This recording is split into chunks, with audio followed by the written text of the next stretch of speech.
This is the Thomas J. Henry Sports Desk. That's on him. You know, may peace be with him. I worry about me, so I'm not worried about what he had to say.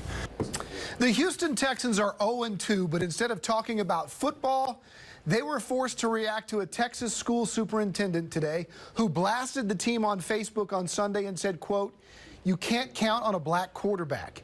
Here was Bill O'Brien's response. I really don't want to, waste a lot of time responding to outdated, inaccurate, ignorant, idiotic statements. I talked about this at 5 o'clock, but I think it bears repeating. The most outrageous part of this story is that Lynn Redden still has a job. It's Wednesday and late. Hey, Unalaska School Board, what is taking so long? Parents, where are the protests, the petitions? This is in your hands. And don't come back with, he has a right to free speech. Free speech has consequences. If I or anyone in my business would have said the same thing about Watson, we would expect to be fired immediately. And I don't supervise black teachers and coaches who supervise black students. He is officially disqualified on the basis of ignorance.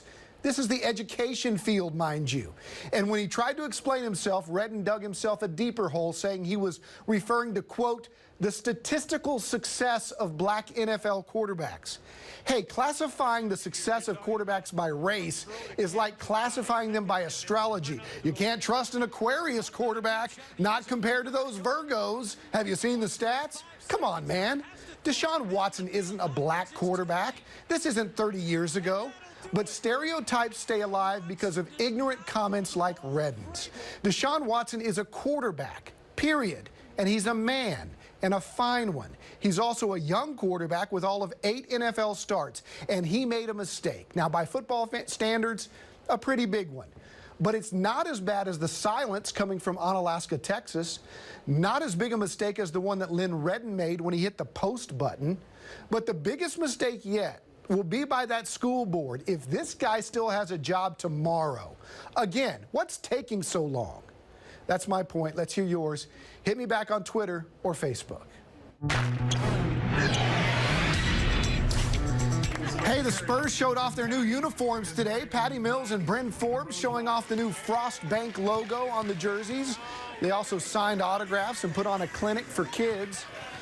Only Patty Mills and Marco Bellinelli remain from that 14 title team, so Patty's the old guy now, and he's got to pass on the Spurs way to a whole new generation.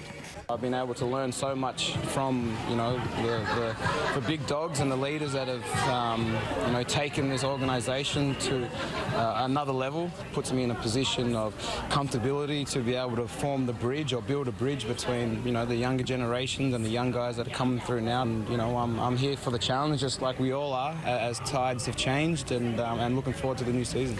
You ready for this? Training camp, believe it or not, starts Tuesday.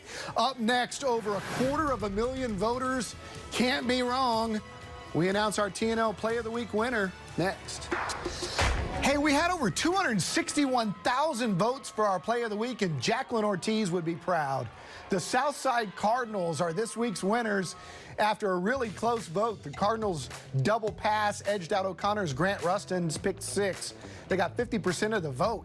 Again, over 261,000 votes, so thanks to all of you for voting. We'll be right back.